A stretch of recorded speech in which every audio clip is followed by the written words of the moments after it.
Greetings, adventurers. Welcome to an incredible journey into one of the ancient world's most legendary tales, the Trojan Horse. Imagine a massive wooden beast stuffed with warriors, a city tricked into ruin, and a story so wild it has lasted over 3,000 years. Was it real or was it a clever myth? We are diving into the Trojan War, the horse's daring plot, Greek gods and goddesses, and some jaw-dropping facts. Blended in history and archaeology and storytelling, this is not a sweet fairy tale. It's a saga of brains over brawn. Hit that like button if you are ready, and let's storm the gates of Troy. Let's set the scene. Around 1200 BC, the Late Bronze Age, in northwest Anatolia, which is modern-day Turkey. We're at the city of Troy, a thriving city called Ilion in Greek. According to Homer's stories, the Iliad and the Odyssey, the Trojan War kicks off when Prince Paris snatches the most beautiful woman named Helen.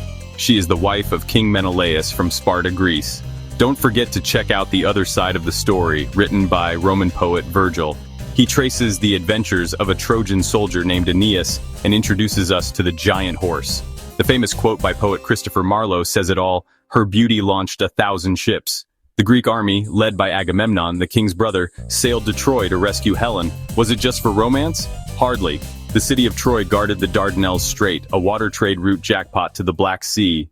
Why would Prince Paris even snatch a beautiful lady to begin with? Well, that has to do with a Greek goddess named Eris. Eris means strife, and her purpose was to cause chaos and trouble. And boy, was she trouble. The story goes that she loved causing arguments among the people, and even among the other gods. Before the war started, there was a big wedding party for the sea goddess named Thetis and a human named Peleus. All the gods were invited, except for Eris. Eris was mad about not being invited and decided to crash the party with a sneaky plan. Eris made a shiny golden apple. It was the prettiest and sparkliest apple you have ever seen. Eris wrote on it, "To the fairest." This means the apple is meant for the most beautiful one. So when other goddesses found it, they argued over which one of them was the prettiest. These goddesses were Hera, Zeus's wife, Athena, the goddess of wisdom, and Aphrodite, the goddess of love. They asked Zeus to choose, and he knew better than to get in the middle of that fight. So, he told a young Trojan prince named Paris to pick. We already met Paris earlier. Remember, he snatches Helen. As the story continues, each goddess tried to bribe Prince Paris with their own gifts. Hera offered him power, Athena offered him wisdom, and Aphrodite offered him the most beautiful woman in the world. Well, Prince Paris chose Aphrodite's bribe, and that is how he came to snatch Helen from King Menelaus. This war lasts 10 years, all because Eris was mad. Maybe Eris should have taken some deep breaths before she started a war. 10 years later, the stalemate war continues. The Greeks are worn out. Troy's walls hold strong. Here comes the Trojan horse. Odysseus, the cunning Greek king, dreams up a giant wooden horse, maybe 30 feet tall, and parks it at Troy's gates as a gift. The Greek army fakes a retreat, hiding their fleet nearby. Inside this horse, 30 to 40 Greek warriors. It must have been snug in there. The Trojans of Troy, thinking the horse is a gift for the goddess Athena and that they've won, drag it in. As night falls, the Greeks sneak out of the horse, fling open the gates, and the fleet storms back to the city. Troy is doomed. A Trojan priest named Laocoon warned the Trojans, saying, "Fear the Greeks, even bearing gifts." Story goes that snakes crushed him mid-sentence. The Greeks were crafty, don't you think? A wooden horse tricks a nation and brings them down. A classic Greek epic. So, did it happen? Homer's Iliad and the Odyssey were written around 850 to 750 BC, centuries after the Trojan War.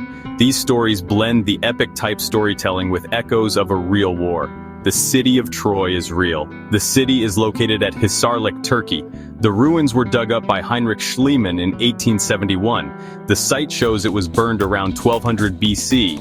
Artifacts show war scars within the ruins like ash and arrowheads. This matches the timeline for the Trojans. No horse fossils were found, not even rotted wood. But Schliemann does find treasure. It's named the King Priam's treasure. Lots of gold jewelry, silver vases, and precious gems. However, it was from another dig level at Hisarlik called Troy II. This dig site dates back to around 2300 BC. It was too old for the Trojan War. Fun fact, Schliemann's wife wore that gold jewelry he found at this site. War? Yes, horse, maybe myth. What's your call? Real or an epic story? Let's talk this out. How did the Greeks do it? Well, the Greek king Odysseus designs a hollow horse with wheels, possibly around 30 feet tall, maybe built with the timbers of some of the ships they sailed to Troy on. Inside this horse hid 30 to 40 warriors sweating it out. Hopefully no one had claustrophobia. Trojans had a choice. Is this horse a victory prize or trap? Remember, Laocoon and Oracle Cassandra shouted trap. But the Trojans ignored their warnings. Why did they fall for the trap? Seems their pride got the best of them. Their attitude was, we beat them. Plus, they assumed the goddess Athena was supporting the Trojans. Pride gave Troy a false sense of victory, and it will bring ruin to them in the end. As night hits, the Greeks, with Odysseus and Menelaus, slip out from the horse, then signal their fleet from nearby Tenedos Island and they storm in. They burn Troy to the ground. King Priam is the last king of Troy. He is captured and killed at Zeus's altar, per Virgil's poems Aeneid. Helen is rescued and heads back to Sparta. Trojan soldier Aeneas escapes. Later he claims he helped start Rome's lineage. Fun fact, Homer's The Iliad skips the horse part of the story and ends with a funeral. Virgil's poem has the wooden horse part. Time for juicy bits. At Hisarlik, the city of Troy, a clay horse toy was found in the ruins. Trojan kids played horse attack. Another fun fact, an earthquake around 1200 BC might have cracked Troy's walls, inspiring the tale. Was Homer a blind bard? It is rumored that Homer never wrote down his works himself, but was an oral storyteller. Mainly because it was recorded by historians that he was blind. No one is sure, but interesting to think about. Lesser known fact, Trojans spoke the language Luwian, not Greek.